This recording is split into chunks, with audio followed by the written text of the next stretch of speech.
thank you everyone for coming here today. My grandfather, Peter Cohen, was imprisoned during the occupation of Jersey and tried to escape the island. He escaped from prison and was ordered to be shot on sight. He was forced to hide out for the remainder of the occupation. His father, my great-grandfather, who had been injured during the First World War, had his business taken over and his assets requisitioned by the occupiers. My family has known what it is to live under occupation, but it was no way as brutal as the occupation that Palestinians are experiencing today, right now. Despite Jersey's history of occupation and annual celebrations of liberation from it, our government has sought to promote business in the State of Israel, visiting Israel in 2011 to make it clear that Jersey was very much open for business with the country. In 2012, representatives from the Jersey's e-commerce and telecom sector visited the Israel Institute of Technology to encourage them to come to our island.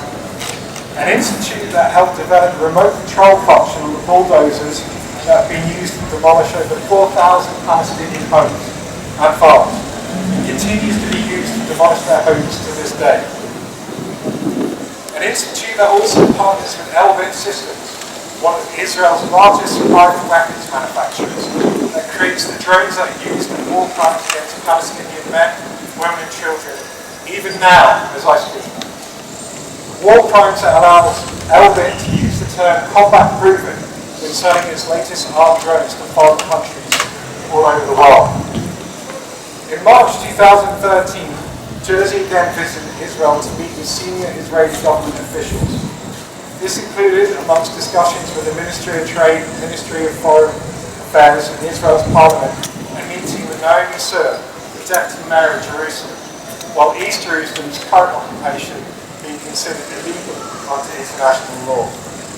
After the visit, Jersey Senator Alan McLean said that Ireland had a closely aligned vision with Israel, that he was delighted that Jersey intends to strengthen that relationship further. Senator McLean also met with Israel's Minister of Economy at the time, Naftali Bennett, in 2014. A man who has stated on record that there will never be a peace plan for the Palestinians, and that he would make sure they never get a state of their own. A man who boasted about killing Arabs, saying, "I have killed lots of Arabs in my life, and there is no problem with that." He is now the leader of the Israeli right-wing Yamina party, set to possibly become Israel's next Prime Minister. Senator McLean said after the meeting with Bennett that Jersey can learn much from Israel's approach to entrepreneurship, innovation, and supporting ambitious young people. Apparently there was not much to be learned from the ambition of young Palestinians in Jersey.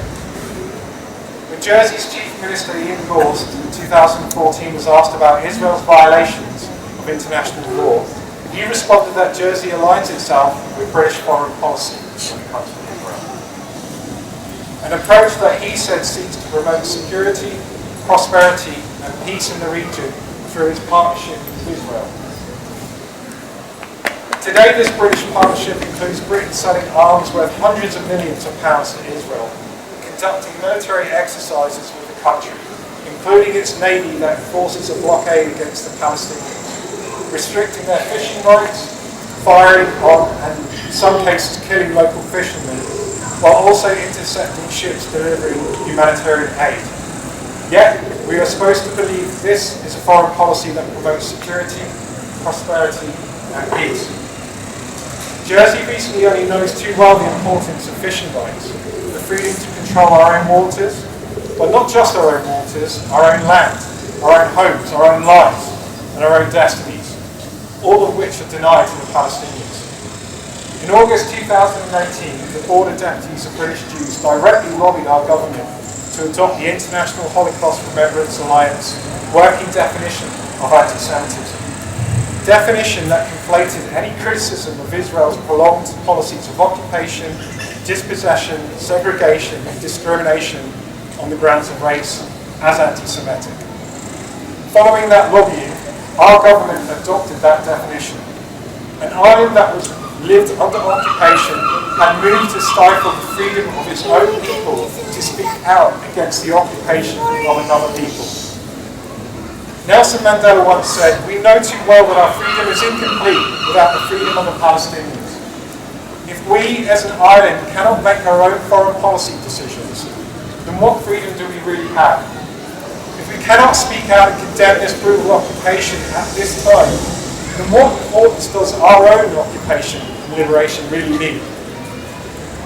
Until we as an island speak out against this great injustice to humanity and seek the liberation of Palestinians, our own liberation will always be incomplete.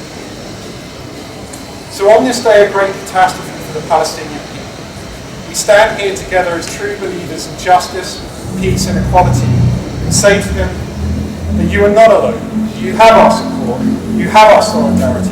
From all of us here on this once occupied island of Jersey, free, free! Palestine!